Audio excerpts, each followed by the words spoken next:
Planning often is a necessity when it comes to multiple things. It's better to be prepared, as an example when writing an essay for ELA. For the first question, it says, how do your products use or challenge conventions, and how do they represent social groups or issues? When I first heard about this question, I thought to myself about the mise en scène that partakes in my film, about the sound and lighting I put in my film. As in all of the films, they focus on that to create either emotion or to establish something to the audience. This question focuses on the narrative structure, editing, camera work, symbolism, and iconography. All of this has to do with the intention of what the filmmaker puts in the film. It reminds me of in the beginning of the year when we learned about how people represented social groups by either going against it or the opposite. I had grabbed a lot of inspiration from many films involving the genres of a teen drama film. For instance, shows like Ginny and Georgia and Euphoria. During my film, I wanted to implement different colored lights to show emotion like the summer I turned pretty, but it did not work. Instead, I used the LED lights that were used to shoot at the house and made sure it was a shallow light so it could look gloomy or dull with most of the lights off.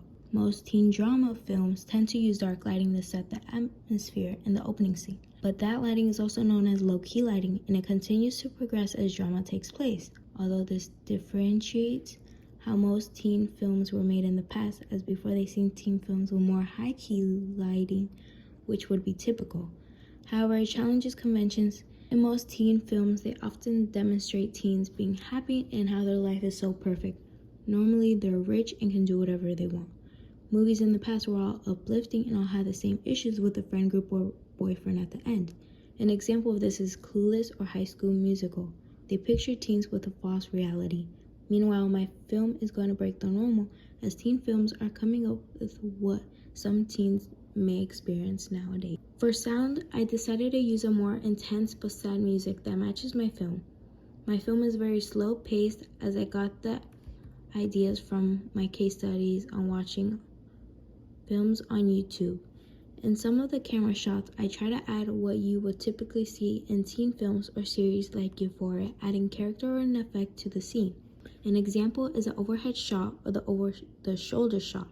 Throughout my film, I used many symbols that had meaning, including mirrors, the color red, and a cell phone.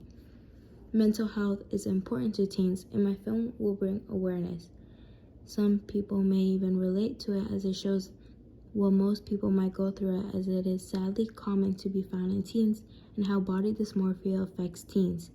Although it's a harsh matter to be talked about, it needs more awareness.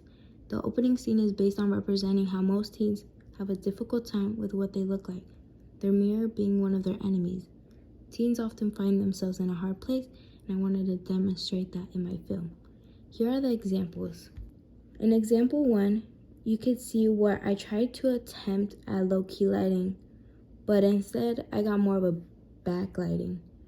And I got this example from the film Morgan Freeman, since they done it so well that I wanted to try it, but it just didn't go my way. For example 2, a convention I use that they typically use in teen film is that they use an overhead shot or over-the-shoulder shot, and it allows the viewer to see the action. And it was similarly used in Ginny and Georgia, as that's where I got the example from, in which I implemented it into my film. Although they may be different, as it's from the first point of view and not from the third point of view, it's somewhat similar. For the third example, I said the mirror is a symbol. The mirror is what you reflect on. The mirror shows more than your appearance. It shows how you psychologically think as well. And it's often used in many teen films. Example 4, you can see I put the color red as a symbol. It's often meant to be seen as a threat. During the scene that, for my film, my main character feels threatened and is seen vulnerable. And also an example where they use the color red as a threat is from Insidious: The Red Door, which I grabbed inspiration from. In example 5, crop tops often symbolize a teenager, as it's in majority of the time it's used for all films and series. Crop tops can often mean that teens want to grow up too fast or